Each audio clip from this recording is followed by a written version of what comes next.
I see it. Great. We are recording. And I think we should just give it a clap so that it's like the same on both recordings. Okay. Great. Um, all right. And here we go. I'm Here we putting it go. into full screen. I'm checking that everything is the right thing. Okay. All right. Today I'm talking to Laurel Atwell. She's a performer, performance maker, and qigong teacher. Hey Laurel, how you doing? Hi. You were like looking around like, "Oh, I am know. I?" I was like, yeah, I was waiting for like behind the screen. Yeah. And here she Yep. I'm comes. ready to give my keynote. Hey, welcome to the stage. Thank you.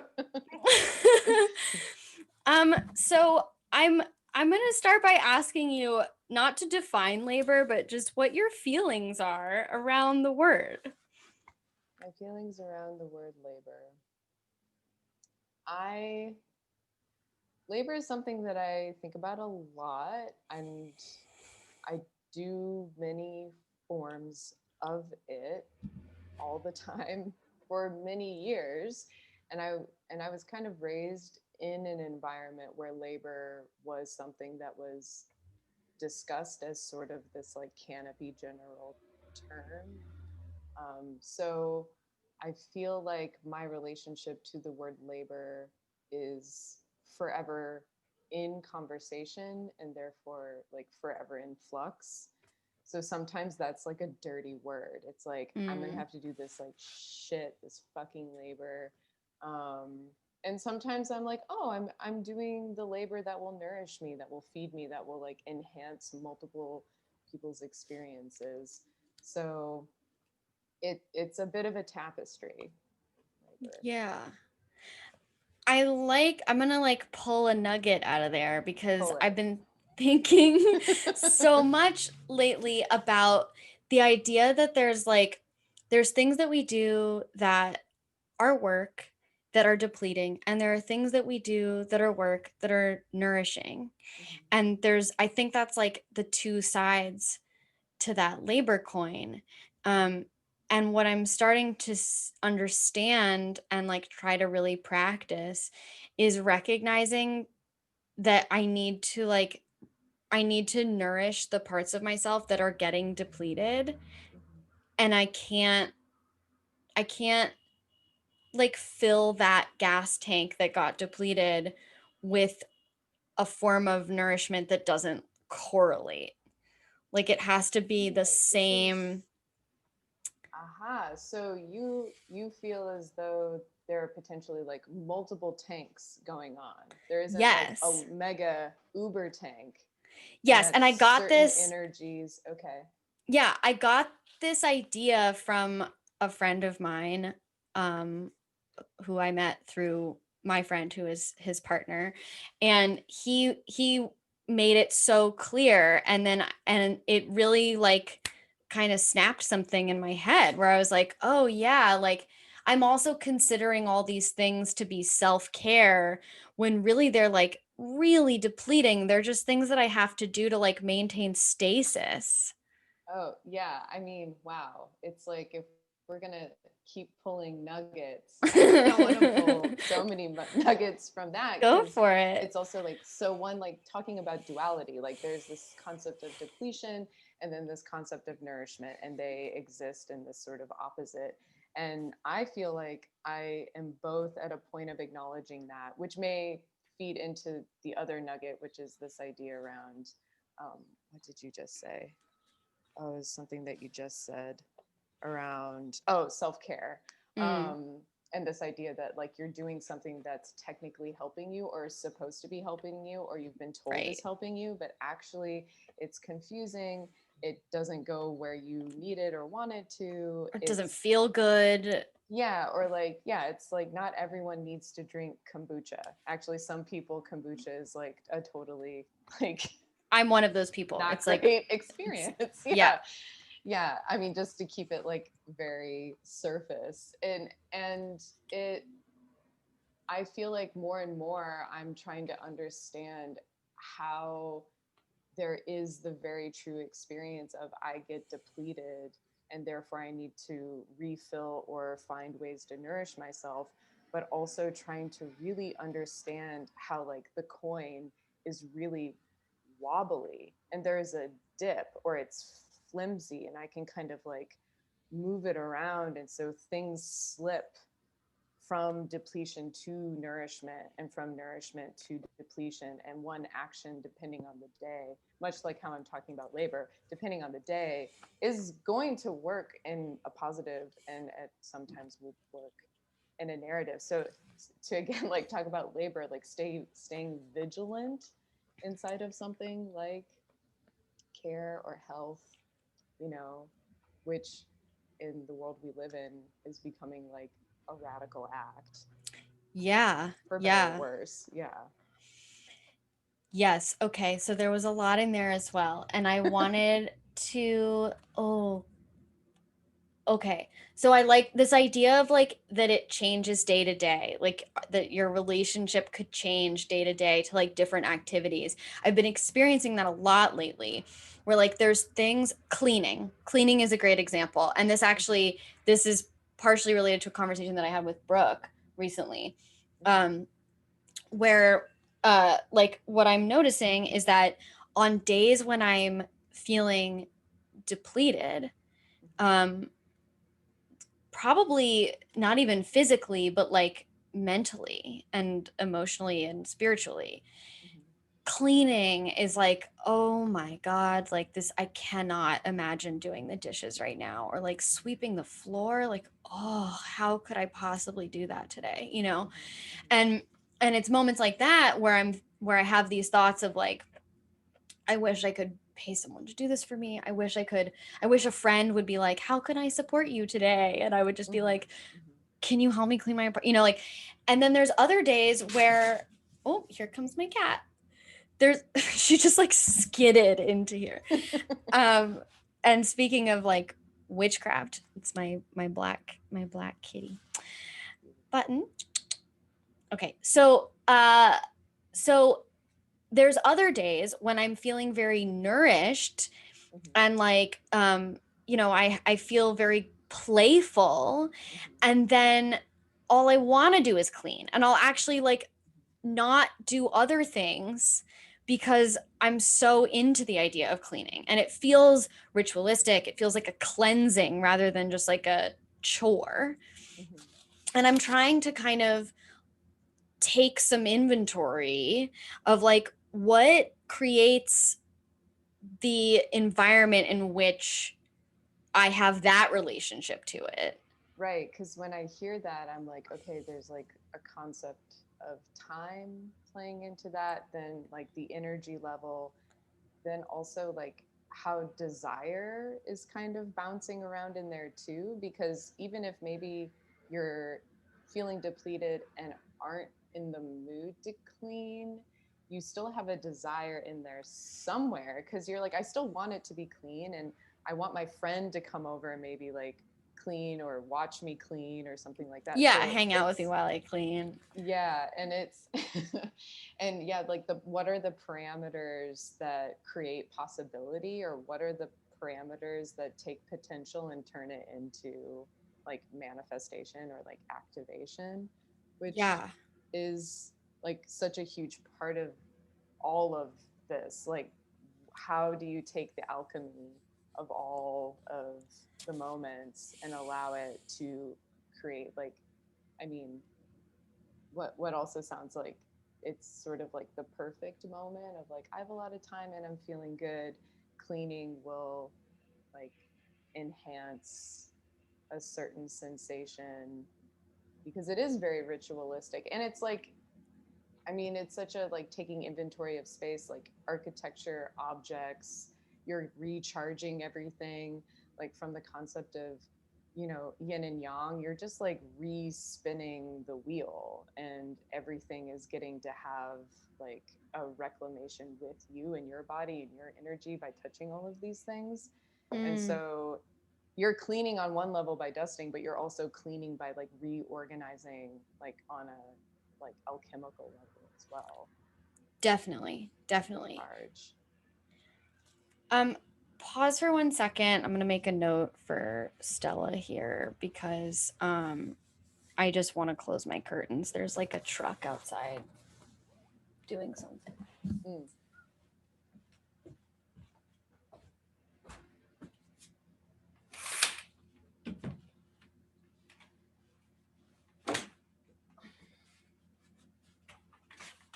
You know, I might have to switch rooms. Can you hear that like hum? I cannot. Okay. Fuck, I hope it's okay.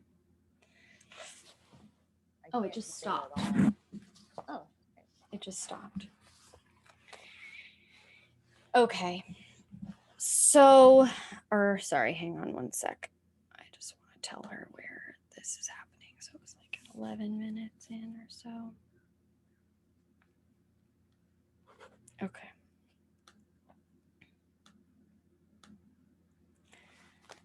So this idea of like alchemically changing a space, I think there's also, I mean, I think, tell me if this is kind of what you were talking about, by changing the space around you, you're also changing internally. Oh yeah. Oh, definitely. Yeah, because the things, I mean, there are many ways to look at this, but more and more the way that I'm starting to see, especially from the work that I do in Qigong and looking at five element theory, it's like those elements are the thing that construct you. But those are also the things that construct the internal world. And so when you are working with your microcosm, which is your body, spirit, mind, that is having an impact on the macrocosm, which is, the entirety of the universe. So these two things are always in conversation. And so, like, bringing it into a concept of like labor or even like socially engaging with people, which at times is laborful Sure. and could be nourishing or incredibly depleting. um, it's also like those people, how they're alchemically made up or how they're feeling inside of their elements is also affecting then how your makeup is shifting around as well. Right. Right. Yeah, I'm thinking about like the building the foundation that like best um or maybe it's not the foundation, maybe it's like the soil. Mm. Like what is the best, composition of the soil Mm-hmm. that you can then plant those seeds in Mm-hmm. and like watch them grow. Right, because it's also then trying to, and that soil has to have, it's like some really, really dank soil because it has to be Right. able to attend to the thing of I wake up and every day I'm a little different. So how, like, which plants am I harvesting, or like what seeds am I trying to like access in order to then like live my day the most fully? Yeah. Yeah. So, okay. So then my next question is, do you have like a specific example in your life where you can like track that of like making the soil the best possible soil for the seeds that you want to plant that day? um yeah. This is a good question. I feel like maybe that was probably about 5 years ago. I started doing a really simple thing where I would wake up in the morning and I would say, today is day. Today isn't, it's not Monday, it's not Tuesday, it's day. And so how do you feel inside of day? Like kind of again going into this element of time and expanding it. So it's not this day and you have to do this and this and this. It was like, what do you want to do in this moment? And it can be anything from like shitting to just like resisting, calling it day and really wanting to like get to planning or, you know, feeling hungry, et cetera, et cetera, et cetera. And that was like the seed of soil. I was sort of like, I'm going to get this tiny seed soil seed and hope it turns into a garden or like even just the bed of the garden because it's really evolved from there. And it's a complicated web because from that moment it like started to affect how I thought about like when and how I would work for income or when or how I would make my art. And maybe at that time, you could say that I had very generalized ideas where it's like, I'm more productive in the morning. Hmm. And at night, I like to be social. And on these days, I don't do that. And I'm a person who, you know, menstruates. So I was like, and when I'm on my period, I feel this way. And I feel like actually by even just saying today is day, it started to really deconstruct all these like statements that I had about myself within my identity. And I had to kind of be like, wait, for some reason, like for these past 2 weeks at like 9 p.m., I felt like responding to a bunch of emails randomly and I got really productive, or like I actually didn't want to do something that I normally want to do at a certain time. And I really, instead of trying to enforce my my seemingly thought out in support of myself being my best self, I actually had to take all that apart and be like, actually, it's kind of chaos. And so it's like I wake up and every day is day, but it's like the language has even broken down at this point where I'm just like, I'm awake. I'm What not is sleeping right now. Yeah, exactly. Yeah. I'm pretty sure I'm awake. What do I want to do? And if you made me like guess, I'm probably gonna want to drink a cup of coffee, but like no guarantees. No guarantees. And I think in the end, like it was an incredibly complicated, convoluted process to get to releasing expectation, shame, you know, these like deeper things that kind of end up promoting a certain idea of what our potentials are or what our abilities around labor are, um, that can be really like poisonous to the soil, but lurk Yeah. deeply. So, and I feel like it's not in any way that those have been banished or they're gone. They just more get to like come out and be looked at and sort of like, oh, I'm having anxiety around not doing something because I would rather be cleaning. Right. It's like, and I'm like, okay, well, that's okay. But I would rather just really enjoy my cleaning right now. So I'm going to try and like do that. Or, you know, and then that also means that sometimes, like today, I was supposed to be doing something semi-productive, but I was like, yeah, I'm gonna like sweep this one corner of the kitchen and then I'm gonna lay down for 10 minutes on the floor, like in another Yeah. room. And I did that and I woke and then I like got up and I felt so much better. Like, Hmm. and then I could keep going. How did you know that you needed to sweep that one corner of the floor and then that you needed to lie down on the floor? Mm. I I think it again comes back to desire, and I think it comes back to or like introducing intuition into this conversation. I just saw that spot on the floor and I was like, it's getting to me. And this isn't an epic clean. I was just like, I will feel better if I sweep it. So I did. And then I was like, do I want to keep going?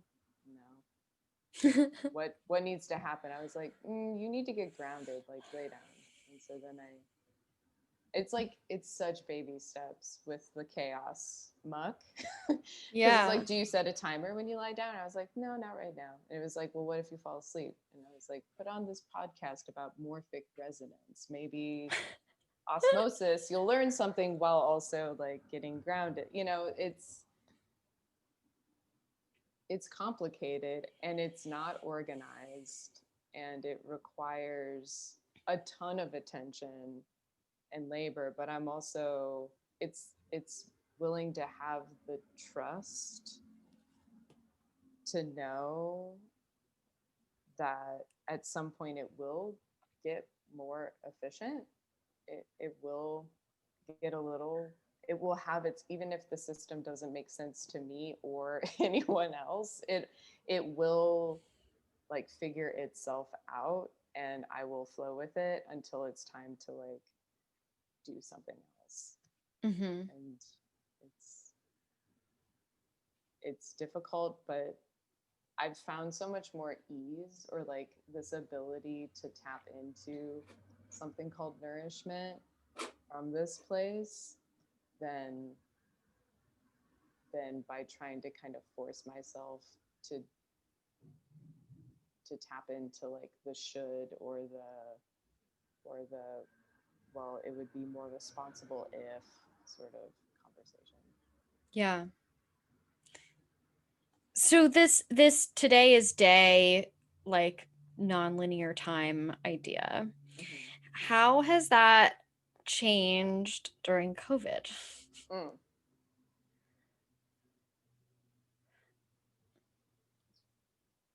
Well,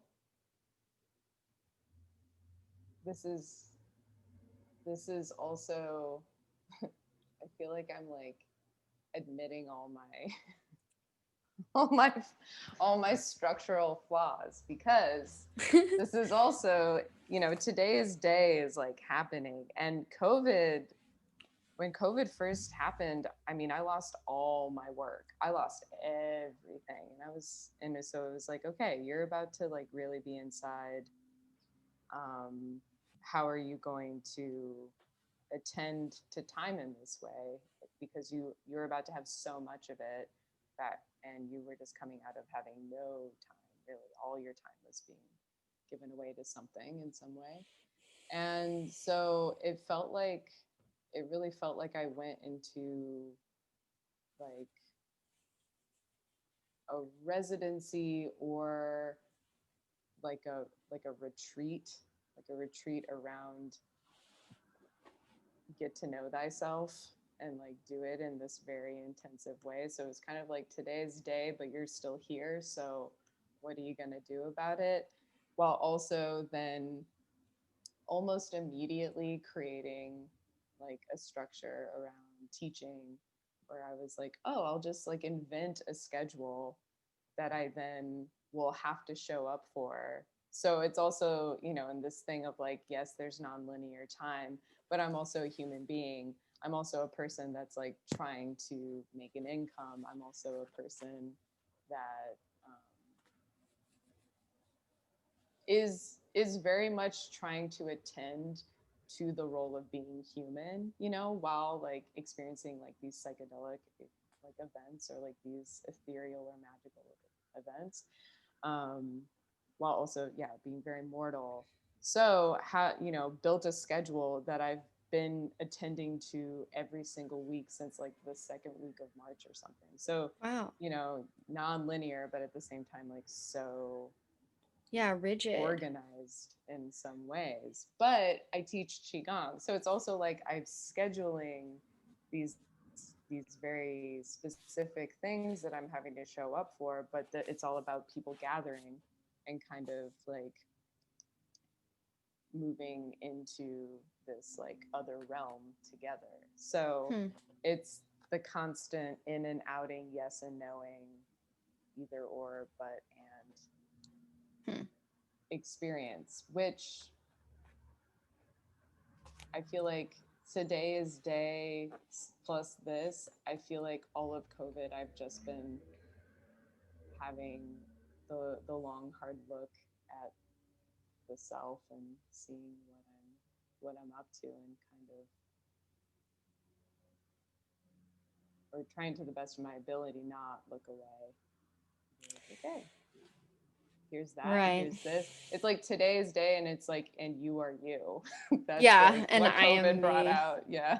Yeah, so it's interesting to me that you started out by answering that question with you're revealing all my structural flaws, and then you shared this like incredibly structured like syllabus that you've Yeah. made for yourself. So I'm wondering what yeah, like that tension there. Can you talk about that?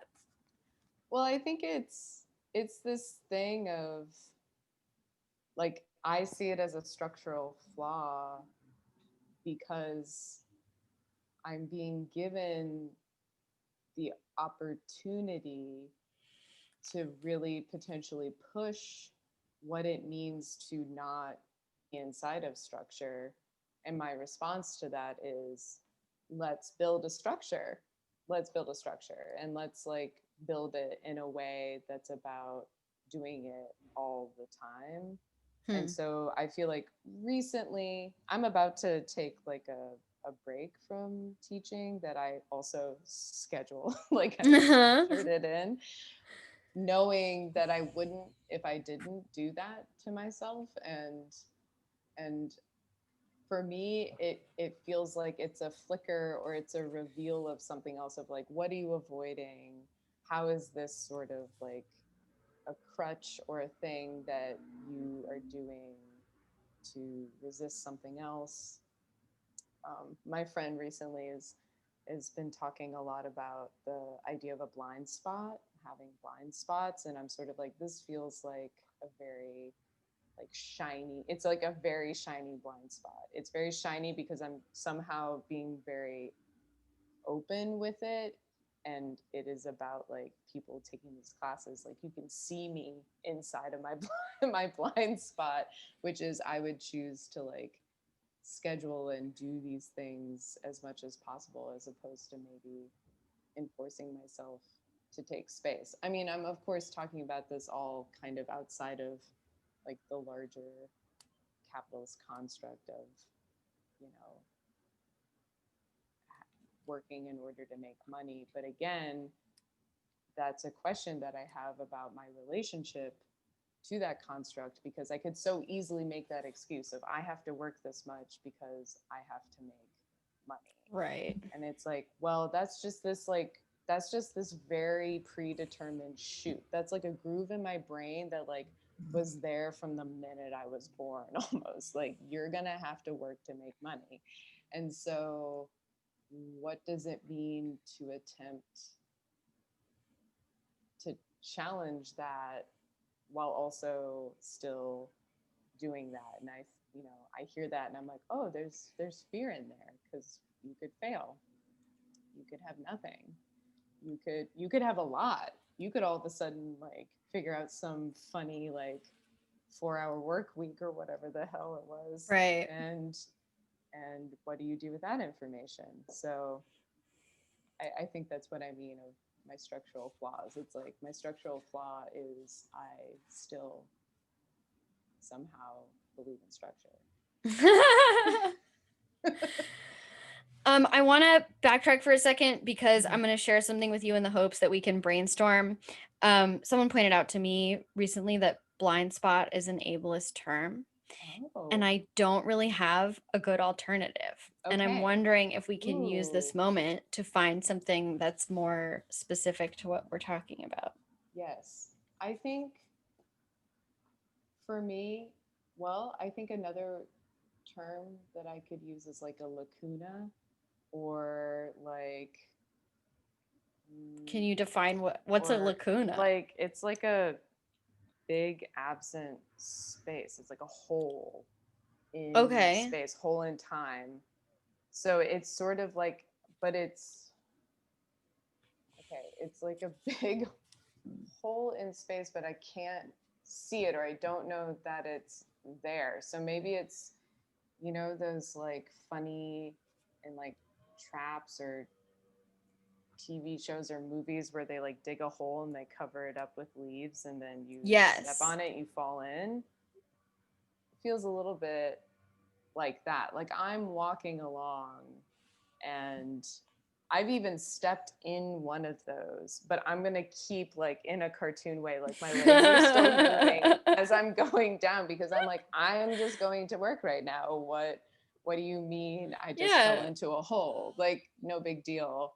And I even land maybe on more like land underneath and then I just keep walking along as if or like wanting to pretend like nothing happened in Right. that sort of way because if I were to acknowledge that it was there or turn my head and look at it or actually say oh I fell into a hole and maybe I'm hurt should I check in with my body Right. Are my legs okay? yeah exactly How's my it's more spine? this like I just need to keep going because I said that I would teach these classes at these times and I said that I would show up in this way and I need to like make this money so yeah i I mean, I guess I don't know if this is ableist because I only know about it from horses, but it's kind of like having blinders on.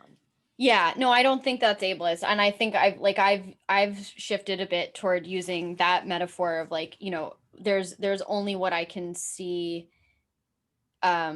Like if I have these you could say like white supremacist blinders on or Yeah. capitalist blinders on, then like my peripheral vision is significantly limited. Yes. Definitely. Definitely. And it's also like, yeah, and depending on how many things are on, yeah, they could just Hmm. be getting like deeper and deeper, and then you have this like cone shooting out of Yeah, your like face. Yeah. tunnel where you can And you're only like hitting people it's right. like you're 6 feet distance because you have this like giant tube coming off Right. of your face. Yeah, made of like paper towel roll, cardboard rolls. Then Yeah, and yeah. like bad ideas. Right. and Right. old thoughts that someone told you in middle school that you are still holding on to for some reason. Yeah. Yeah, exactly. Um okay. So I this idea of structure, I mean, I kind of wish that I had run with the foundation metaphor instead of the soil metaphor, Mm. because I feel like when we're talking about building structure, um like what I'm hearing is that you had like the foundation preceded the structure. Like you had Mhm. found a foundational capacity or ability to build a structure. Like you had enough self-knowledge, you have enough information and enough wherewithal to build a structure Mhm. because the foundation already existed. Mhm. um and it sounds like COVID like stripped the previous structure and actually gave you in a way um the opportunity to build the structure that you wanted. Yes, in like in a lovely succinct version of that story. Yes, and I think also I feel very aware of how um, so easily maybe this is what I mean with the like bringing the blinders back in where it I feel so aware of how easily my structure that I'm wanting can become something that feels like the thing that was before, which is like, oh, this is now just the job that you have to go to like make your income, or this becomes something um, that is no longer fulfilling in the way that you were intending to as you started. Um, yeah, I mean, having COVID come in and kind of wipe things out was hard, but I think so necessary for me in my life. It was like, yes, something needs to actually like take all these things away because now I'm having to force because I was teaching and I was performing and making income as a performer and so I was technically doing things that I wanted to be doing. I was a professional Sure. artist. But at the same time, like having these things taken away, it was like now you have to really think about what you want when you say that. And I think, yes, I had a foundation, I could build a structure, but I think it also, like, when it comes to building this structure, I feel like I'm being constantly called back into the idea of specificity of, like, well, okay, so what do you really mean? And also understanding that sometimes I'm having to build like a little, like, escape chute or a little flap over here that I can like lift up, and this room will become more green, or like I can have a window over here and over here and over here, so that when I'm waking up and every day is a little different, my my structure can adjust with me. It can breathe and move and be with me in a very alive way. And it's it is thrilling in a certain way, because it's, again, it's the, like, day is day and you are you. Like, it's not about making it prettier, it's about making it just like more in sync with who I am in that moment, even if who I am in that moment is like a shitty little baby. So it's like, well, we're gonna pull out the bassinet now. Like, Right. we We saved it can in the deal with that. closet. Yeah, Right. exactly. Well, okay, Exactly. so I think what you're talking about is this idea of adaptation. And Mm-hmm. I've found that, like, that is one of the things that has kept me really hopeful through this incredibly challenging time, is the ingenuity and the rapid pace at which we as a species have adapted to Mm-hmm. this new way of life and this new, like, perception of time. And like, I was back on set last week for the first time, as an intimacy coordinator, and people have adapted. Like, people are figuring out ways to do this that feel safe. I moved out of my parents' house in part because they were like, I had to abide by their rules, and I felt um that it was like, my idea of what was safe was different enough from their idea of what is safe that I felt incredibly stifled, and actually started to get, um like, my all my autoimmune stuff was like really, really flaring when I was living there because of the stress of it.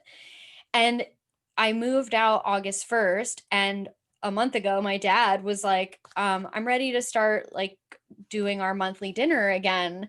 And I was like, I just moved out because you weren't okay with that kind of thing. And so we actually had dinner last night, and I looked around, and I was like, this is like the second or third time that I've been to a restaurant, like, since Mm-hmm. March. And I looked around, and I was like, this feels really safe to me. Like, the tables are far apart. We're outside, there's a breeze. Like, these are not the conditions that people are saying breed, like, COVID transmission. I'm getting a little off track here. I think the adaptability, like, I was so impressed by the way that this restaurant was so resourceful. They also, like, they spoke to their landlord, they, like, broke down a wall, they doubled their patio size, they basically have the same number of tables that they used to have. Mm-hmm. And it was like fully booked. So, as a small business, they're making it work. As individuals, they're making it work. Me and my dad are keeping this, like, lovely ritual that we have. Or not ritual. What would be the word for that? Like, you know, I don't know. What would be the word for that? Can you help me? I think ritual does work. You do it every month. Yeah. It's like a shared ceremony that you do Yeah. together. Yeah, it's a little ceremonial. It does feel that way. Um And so, okay, and then the other thread that I want to tie is that I gave this, well, you brought up how, like, healing and nourishment is like an act of resistance, at least. Mm-hmm. I mean, I think it always has been, but I think we're seeing it very clearly right More now, and, like, so. that Yeah. language is really Mm-hmm. coming to the surface. Mm-hmm. And I gave a talk at this event called Healing is Resistance a couple weeks ago, and and because the projector didn't work with my computer, I had to completely improvise. Like I thought I had a PowerPoint presentation and then all of a sudden I didn't. And I had to like figure out what I was going to do. There was a banner that said healing is resistance and I was like, okay, my presentation like revolved around this line. It was a line, it was like a spectrum. And I was like, I'm just going to use that banner and I'm going to like run back and forth like making it into this thing. And then this guy came up to me afterwards and he said, he gave me a bunch of compliments. It was really nice. And then he said, I'm really happy to be an early adapter of your work. And I think he meant early adopter. I'm not totally sure, but he was also a musician and like a wordsmith. And so I was like, if he says early adapter, then I need to figure out what early adapter means. You know what I mean? Like I was like, I'm going with it. And it made me think of this whole idea around COVID and the like, what does it mean? What would it mean to be an early adapter, not adopter, like a person who is capable of adapting to change early?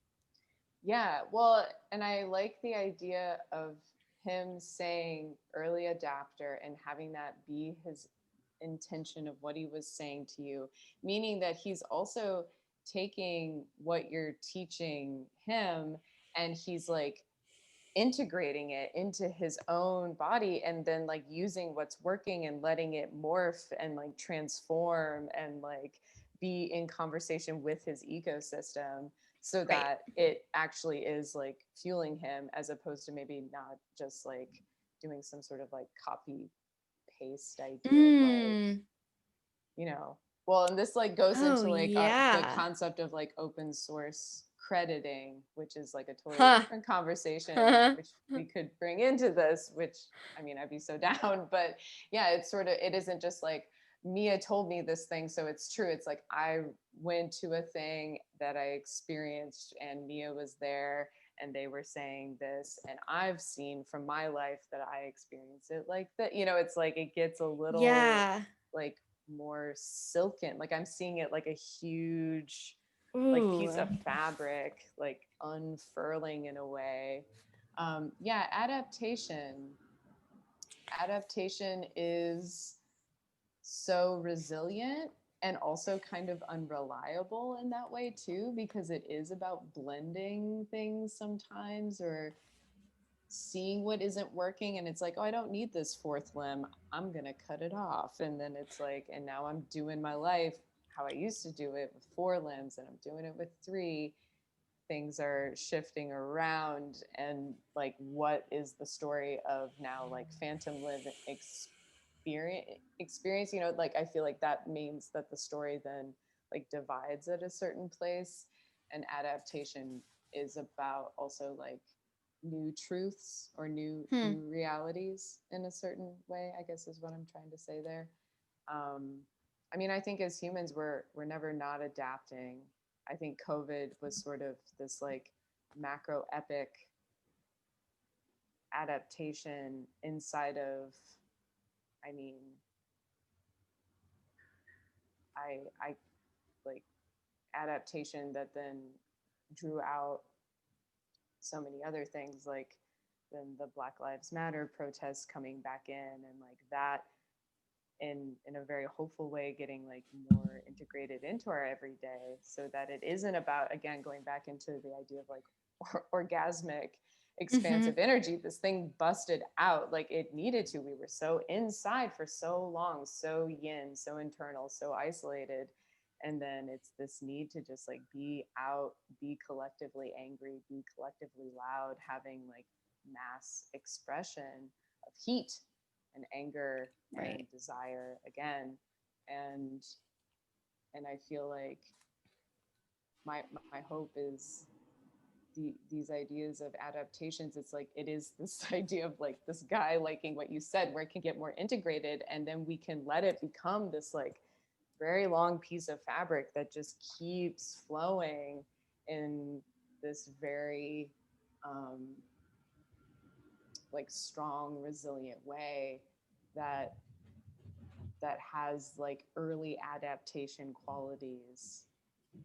and doesn't maybe need to rely on something around this idea of like we're going to break it and then we're going to fix it, we're going to break it and then we're going to fix it, or like it's Hmm. broken, how can we make it less broken. Right.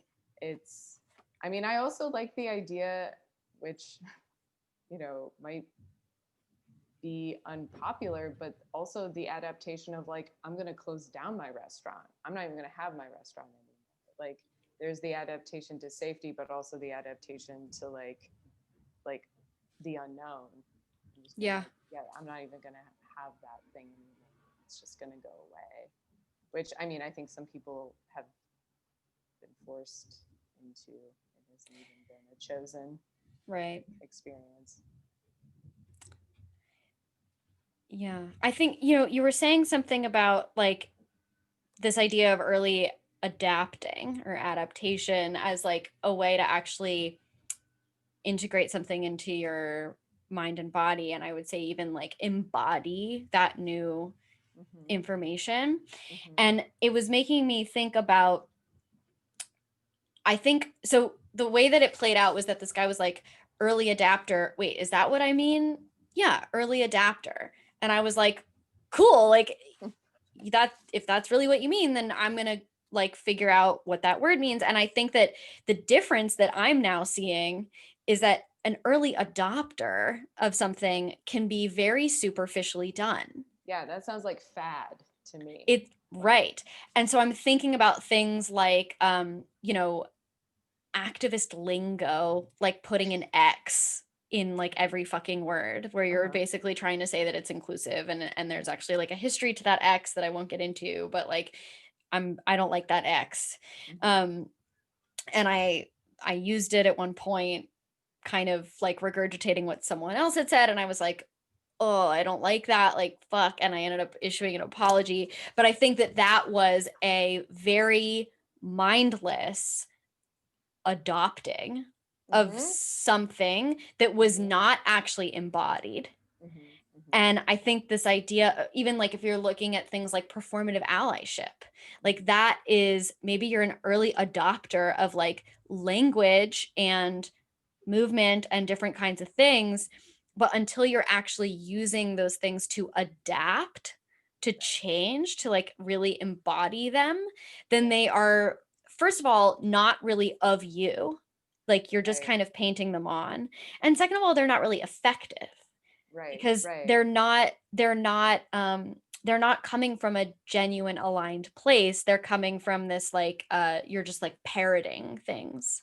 Yeah, and in that way that like humans are very human, it's sort of like you might have to kind of adopt things to see like, is, do I Yeah. like it like this? Do I like it like this?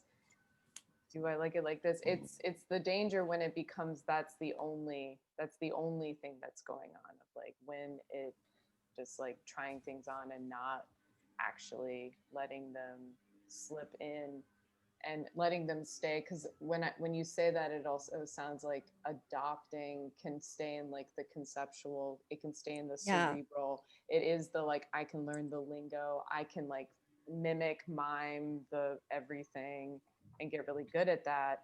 But to actually adapt means that maybe there's a little bit of a breakdown, and even like in order to integrate it in, you have to lose other qualities too, like by Right. making room for it and having to do like again back to cleaning, like doing internal Hmm. inventory and being like, these things don't serve me as much anymore, or in the end they're not going to serve this new landscape, this new structure on the foundation.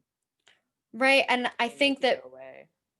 probably a lot of those things that end up getting shed were like survival mechanisms that Mhm. functioned at one point Sure, that yes. are like no longer helpful in this current ecosystem that we're living in. Oh my God. And I am feeling that really hard right now, where Mm. it's sort of like things are shedding and I'm sort of like, okay, things are shedding. Great, great, great, great. Almost at a rate where I'm like, can't totally see everything that's fallen off, but Yeah, whoa. I'm just going to let it go because apparently it needs to go. And it does then feel like now I'm in a bit of a like, I'm like pre adaptation free fall where it's like, okay, all this room is being made. What is going to come in and what is going to begin to like help me, I don't know, like restructure, redefine, evolve. This is also like bringing in this idea of evolution. Yeah. And for that, like COVID, I feel very grateful for that because I also think that is happening on a macro level. I think it isn't just me and it isn't always desired, but I think there is like a collective consciousness shift going on that I have a lot of questions about. I don't know. I think it's part of this like shedding and feeling in a free fall where I'm like, whoa, we are shifting something as a group, and I can't totally see where it is shifting to, but it's happening. I can feel it in like in my bones, like from a very embodied place. But I'm having to just sort of trust it and see how I do choose a choice. How do I choose a choice from any given moment? Which is, yeah, 2020 has been a year of, are you Hell going of to a choose year. that choice? Yeah. Right, right. Are you sure? Are you choosing that choice? And it's like, I am me. Like, I am. Thanks for asking. I am going to choose Yes, that. thank you. I think what's coming up for me is like this idea that having choice is being treated as a privilege as Mm, opposed to a right. yes. And Yes. we're seeing that. I mean, I don't know what it's like in New York, but like in LA, the houselessness has just I mean, it was always atrocious. It was atrocious when I Yeah. was a child. When I Mm-hmm. moved back a few years ago, it was way worse. Mm-hmm. And now it is just unfathomable. And I'm Mm-hmm. looking like I drove past a like rather than kind of like a site of a lot of people, I drove past an area where there was just one tent, or it wasn't quite a tent, it was like a fort Mm-hmm. on Sunset Boulevard. Mm-hmm. And there was an American flag and a queer flag, like a rainbow flag. Mm-hmm. And outside of the fort was a bunch of like nice vintage furniture that Mm-hmm. clearly these people, like I was imagining that there were probably two people in there. It was like kind of big. Um, just they got evicted. Like they just got kicked out of their home and drove a van full of their shit on like onto Sunset and unloaded that van onto the sidewalk. Mm-hmm. And that is what we're doing to people like through this crisis, is like the lack of action is robbing people of choice. Like you said about the restaurant, like some people are like, you know what, this is the moment to call it a day on Mm-hmm. this restaurant. And then there's other people who don't have a choice and they're being Right. forced into that. Yeah. And I think like the problem, I mean not the problem, but like a problem that's coming up for me in this conversation is that choice should be a basic human right. I mean, I believe it to be a basic human right. And I think that that is something that when we see dysfunction in our government and our two-party system, a lot of what I see is like debates about what are basic human rights, like access to Yes. healthcare, education, Yes. etc. It's like, no, you have to earn that, you have to work for that. And like if you don't work for it, then your children aren't entitled to it. Right. Yeah. And it's and we're now even looking at things like these even more basic needs, like access to choice Mm-hmm. should Mm-hmm. not be seen as something that you need to earn or work for. It should not be seen as a privilege. It should be something that we provide to people, and make sure that they have access to.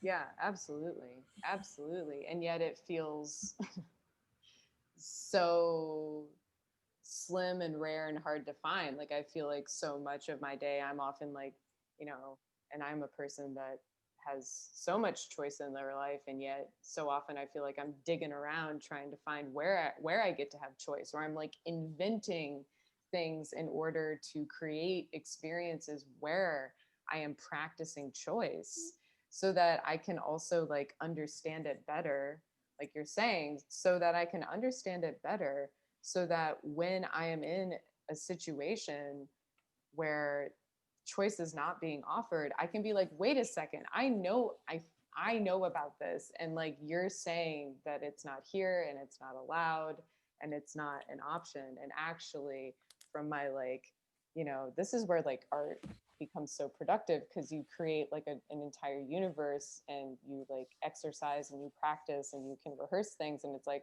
I maybe made it up, but I know about choice over here, so I'm going to ask or demand or fight for this thing to exist in reality, because that's how messed up this world is right now, where it's like I'm having to create alternate realities in order for me to begin to experience something that is based in reality. And I guess that's what I'm saying when like collective consciousness is also like the positive things around collective consciousness shifting.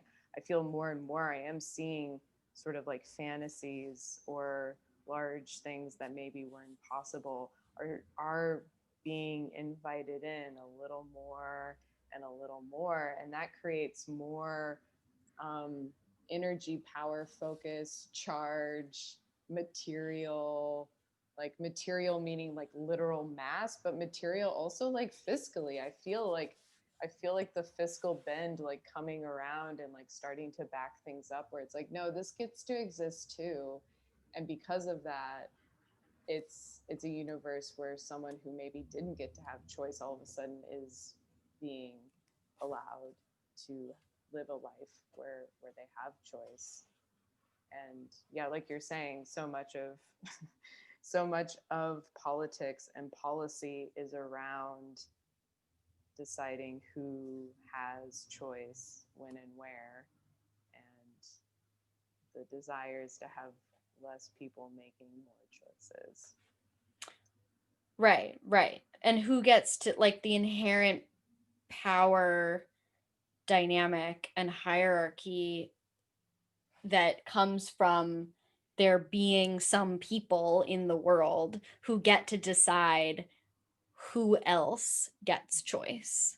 Mm-hmm. Like if you look at like we could just take abortion, like the idea that there are some people who get to decide whose choice is more important. Is it the person who is pregnant, or is it the unborn fetus? Mm-hmm. Like that, you can boil that down to an issue of choice. I mean, I understand like it's pro-choice, but I think that the pro-life side of that is still about choice. Oh yeah, It's just definitely. prioritizing someone else's choice. Yeah, and it's also like creating this, you know, one is, there's like a positive and a negative inside of that, and it's taking like a negative space and trying to fill it up with this idea of like choice. It's like choice extraction to put choice over here then, and it's very, I mean, that's where like double speak comes in, and like so many like politic, like in my head the word I can think of is like swiveling, because that's what it feels like. It's this like meandering thing where they just work around ideas with certain like linguistic dexterity to make it seem as though the thing you're doing is the norm, or it just is or should be, but actually within it there's a lot of choice, and a lot of people maybe worked really hard to make sure that that choice was made and then hidden. And so you think that you're just being, but actually it was decided for you based on this back end choice. Right. Oof. I mean, I could talk about free will and determinism all day. Yeah. Well, we kind of have to wrap up. Yeah.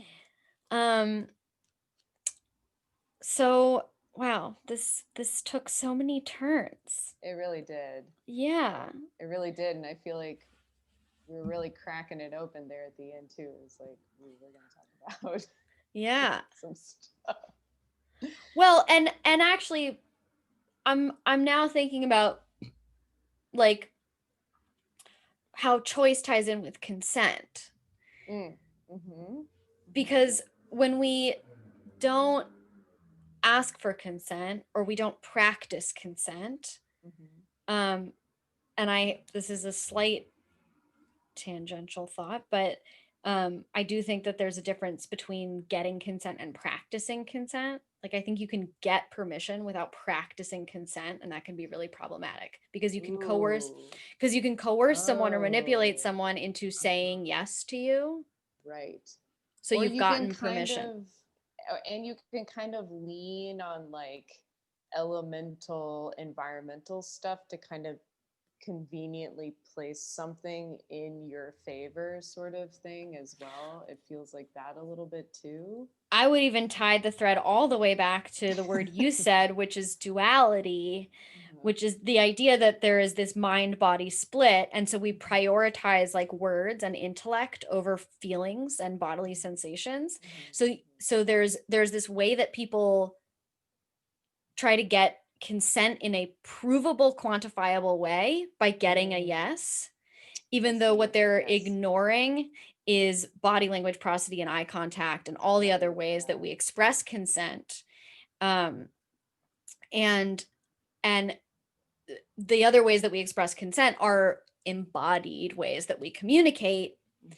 outside of language. Mhm. Um, and when so you can get permission without practicing consent, Mhm. um, in a way that makes your permission basically, null and void because the other forms of consent were being ignored. Anyway, that was a little bit of a tangent. What I was trying to tie was that choice, you cannot have choice without practicing consent. And we often rob people of choice by not practicing consent. I'm thinking of like ways that, well, like voter suppression. My God. I mean, voter suppression is like, you're telling people that they can't vote. You're withholding this choice from them Mhm.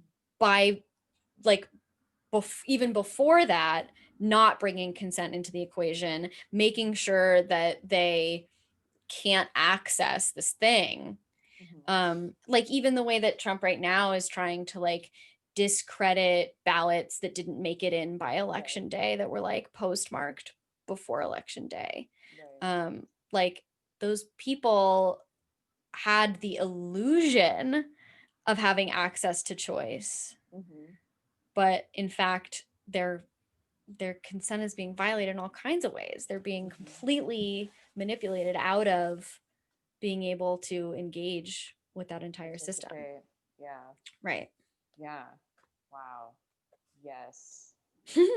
Yes. I'm also thinking about how like I had such complicated like I'm a person that went to vote in person on election day and I the whole time had to talk myself through trusting the thing. I had to Right. constantly keep reconsenting to it because I was like, I don't think that this is going to work.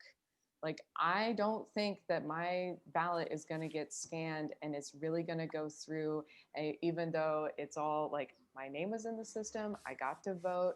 I put it through the scanner. It said it accepted it. But the whole time I was like, no, I'm being told that I have a choice. It's like my trust inside of the Mm, thing is so not there. I felt really aware. I really had to like walk it off after I voted. I was like, whoa, okay, my trust my trust issues are like rising, rearing up so that even though I am practicing choice and I am practicing consent, I'm having like a very almost like idealistic experience of what it means to vote. And yet I cannot have any pride or pleasure inside of it just because I don't believe in it. I think it's a facade. And then I was like, you know, so many complicated things, but it Yeah, I'm was, yeah. no, you're making me think that I need to have like an entire new, I don't know, like episode or class or something about consent and trust. Because I Mm, think what I was trying to say before that got a little convoluted is that I don't think that you can possibly get consent without choice being present. yeah, yeah. And I think that that's where a lot of like permissions get given, yeses get given, Mm-hmm, but there's actually no choice involved. mm-hmm. And then that consent is null. Yeah. Um, but this Right. idea Well, that you what is it actually, called? What would you call that? what the The moment in which, like, because for me, I'm like, I'm having memories of moments where, like, I was in a situation with someone who's like, say, even like someone I'm dating. And so, like, on sort of like a general term, I'm giving consent, right? Because I'm like engaging sure. with this person romantically by choice.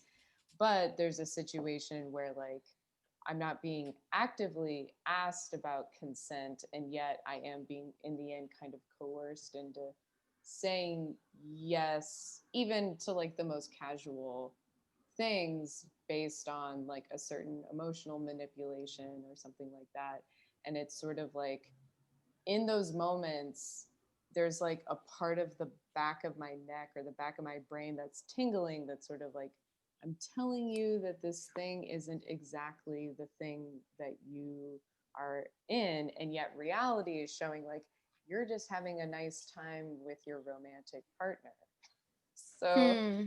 and no, there's no choice or consent in that moment,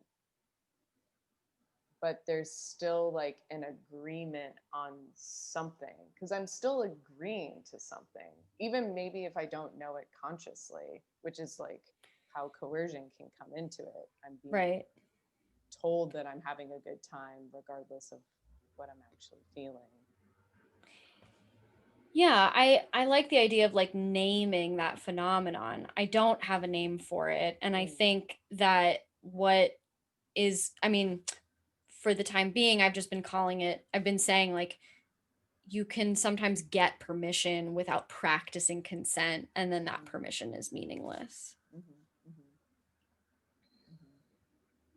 Fascinating. Yeah. It's like it really illuminates the both and. Yeah.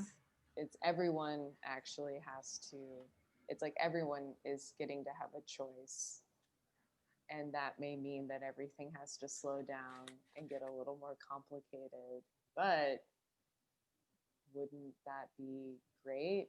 And Yeah. Trust building, in fact. yeah, and enriching, Dare I and dare I say intimate? yeah. God forbid. Yeah, that's why I was really on that tip of like count every vote. I was like, count every vote. Like, I'm like, you keep going, New York. Get those F's. Yeah. Yeah, Like, let's raise the popular vote. Like don't yeah. quit before, like let's know how much, because, and I mean obviously like we know now, but like, or we, the electoral college, the results are in. But like the if it would continue to prove how fucking flawed the electoral college system is, the more popular votes he wins by. Yeah. So we should count every fucking vote. Yeah. I mean, I've also just been like pulling my hair out because I remember learning about different forms of government in elementary school and having democracy explained as literally like a system of government in which the people decide who is elected by a process called voting, and Mhm. like I really, this is like the dream scenario that I've been having is just like having Donald Trump be asked, define democracy, like in a debate, like what is a democracy, like differentiate it from all other government systems, of course not saying fascism or like Mhm. Mhm. dictatorship or an Mhm. authoritarian regime, and just to see what he says, like what does he think a democracy is. And what does he think that we're spreading to the Middle East, supposedly? Hmm. Yeah, I wonder if he even is thinking about politics. No, he's You know? definitely not. And He's I definitely it's not. it feels like it's becoming some other like sensorial like Oh, I mean, he's like a baby with a poopy diaper and he doesn't know TV what to do. TV Yeah. show. It's becoming like a TV show. Oh, it's a reality show. Like it Yeah, he is soap he is opera. he is best equipped to make reality television, and he has turned our entire country into a reality show. Yeah, and he's probably gonna have one I after. know, on Fox. Yeah, Oh that's what I'm. god. That's what I'm gearing up for. Oh Him boy. kind of sticking around. Oh That's yeah, I he's definitely not going anywhere. He just isn't going to be the president anymore. right. Yeah. Right. All right. Well, that's a whole other rabbit hole. Yep. So, I'm going to ask you, what three things were you Yes. prepared? I You got a wrote them list. down. Okay, it's a tough question to ask, but it's always so illuminating. What three things, just like very vaguely things, whether it's a book, a movie, a podcast, a conversation, a person in your Mhm, life, mhm. have been so impactful that you would say that they have formed the way that you think today? Yeah. Um, I I tried to pick things from a like a variety of time, but very much failed. It's all from my adulthood. Okay. But I feel like so much of my adulthood is about trying to refine sensations that I had as a child and then invite them back in. Yeah. So the first thing that had a huge impact on me was this movie called Celine and Julie Go Boating by Jacques Rivette. It's a French film. It was made in 1974. And the thing that I love about this film, or like why it had such a huge impact on me, was one, um, I saw it totally cold. I didn't know anything about it. And I saw it um, like the summer right after I had done a suicide attempt and had almost succeeded. And I went, my friend took me to this movie, and there was so much mourning in my life over so many things. And this movie is really long, it's like 3.5 hours long. And it is these two women experiencing magic, but in reality, and Hmm. they find like time holes and they like completely warp their experience of existence. And just to see something that was like being so smart and playful, but also so much about like the female, but even the femme experience. They are women, but they're really like messing around with a lot of ideas around identity, and they merge and they switch identities. And so it really gave me a lot of hope. And every time I see it, I feel differently about it. And it's something that I keep returning to almost as a barometer of my own mind. And then the second thing is a person in my life. Um, who is her name is Melanie Marr, and she was my qigong teacher who introduced this form to me. And again, went blind, really didn't know what it was just trying to find a different somatic experience because yoga really wasn't cutting it. And I ran into someone I knew on the subway, and they were like, "You should go to this lady's loft in Bed-Stuy, but like there's no buzzer, so you got to email her to get her phone number and like, figure it out because the times of the classes change a lot." And I went, and from like the first class, I was like, I'm this is it. It was sort of like I was being shown the path. It was like, and here's the path, and you're now going to go down it. And she very generously like let me do that. And through that, not only did she teach me this form that has had such a huge impact on my life, she and I, even now, are exploring, or like I got to explore and am still exploring these ideas of what it means to learn, what it means to engage with other people inside of like the infinite or the invisible. She doesn't teach qigong anymore. She teaches something called processes guide, which is essentially like what it means for people to be in a room together creating something out of nothing, and through that discovering a sense of self within group, developing group to serve self. And yeah, she's she's a very validating human in my life. And then the last thing is this talk that I discovered, I don't know, maybe June or July in COVID. And it's this artist lecture that the artist Arthur Jaffa gave. It's on YouTube. And it's the Scholl Lecture Series, SCHOLL, from the Perez Art Museum in Miami. He gave it in January 2020. And this, the way that he talks, he's a video artist. Um, the way that he talks about his process just like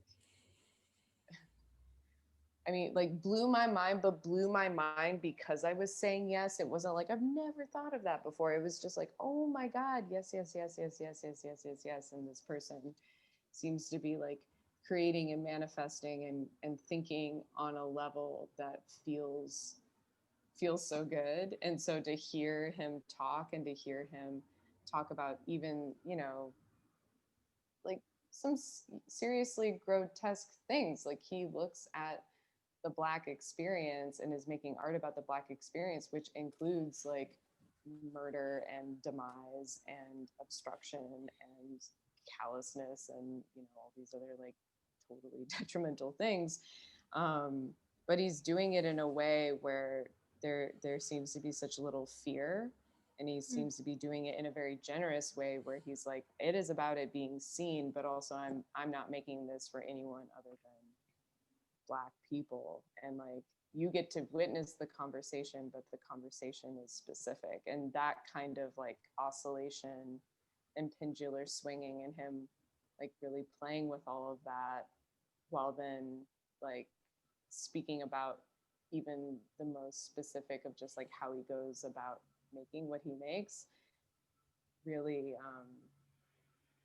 it's like one of those simple things of there's a lot to learn inside of it, but it's also just the thing of like just keeping going. Like I can watch this and be like, okay, just keep going. Right. We're all just keeping going. Mm-hmm. Mm-hmm. Cool. I'll have to check that out. And I'll have to take one of your classes. Where can people find you? Oh, yes. Well, you can find me on Instagram if you're curious about specifically taking Qigong class. I have a Qigong Instagram, which is underscore at underscore the underscore well, WELL underscore. So at the well with underscores in between each word. And the weekly schedule goes up there. The Zoom link is in there. All of my classes are donation based. They're all open level, so you don't ever have to have attended anything to join. Or if you're curious about getting that via email and not being on Instagram, you can always email me, which is laurel.atwell@gmail.com. And then if you're just curious about the art stuff, you can find me at spookyaction.tiff. Spooky underscore action.tiff. Cool. Thanks, Laurel. Thank really you. Good to talk to you. Yeah, good to talk.